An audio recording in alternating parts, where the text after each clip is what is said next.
So one of the features of Tenkara rods is that the rods are telescopic. You know, the pieces, in this case they only have the two tip segments here, but the pieces slide from inside of each other, and you know, you pull them out so that this makes them very compact, and you know, where you can extend them very long. But one of the things that can happen to any telescopic rod is that pieces might get stuck inside of each other. If you pull it too tight, or if you have, you know, some grease in there or some dirt, you haven't cleaned the segments properly after using it, the pieces might get stuck. That's just part of, you know, what can happen with Tenkara rods.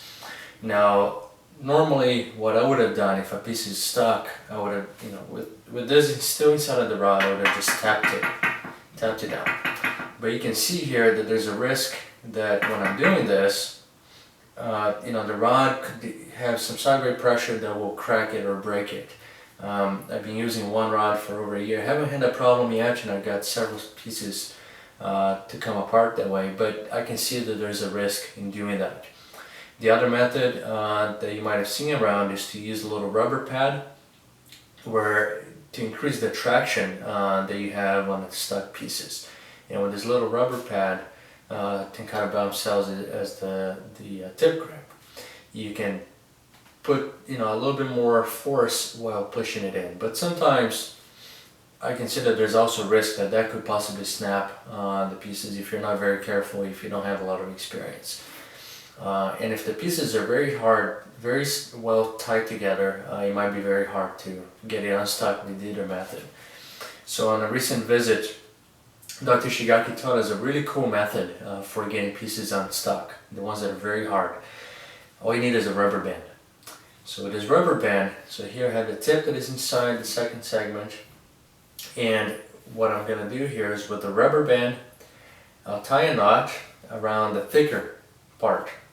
And what I do here is just like wrap it around a couple times and then tie one knot and tighten it very well.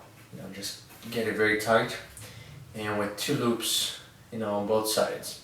This is going to be for your fingers to be inserted here. And essentially all you're going to do is a little bit of a bow and arrow type of, or a slingshot type of action, where you're going to pull it up by holding above the rubber band and let it go down on the table. And it's always a good idea to have like a, you know, if you're, in this case I have a glass table, just have a book or something, or if you don't want to damage your furniture, just have something that is hard and flat. And all you're going to do is several times pull it up and hit it.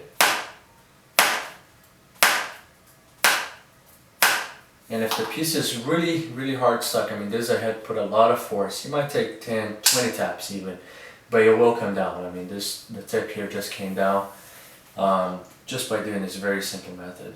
So again, rubber band tied to the thicker segment, two fingers on both sides on the loops, pull it up and let it go down. And what this does is that ensures you never put sideway pressure, or you never have a chance of, you know, bending it so that you break it. So again, I put it very hard, and eventually it will come down. And it came down. It's a great method. It really reduces the risk of possibly breaking the tip when it's stuck. It works for any of the segments, and it pretty much will always get the tips, you know, the segments unstuck. Always do it on a flat surface, on a, you know, on a smooth surface. You don't want to do it on a rough surface, on a rock, for example, because that will wear out the bottom of the segment that you're tapping. But if you're doing a smooth surface, you know, that should take enough pressure that there won't be a problem. So there you go. This is the rubber band method. It works every time. I can pull it very hard, and just enough tapping.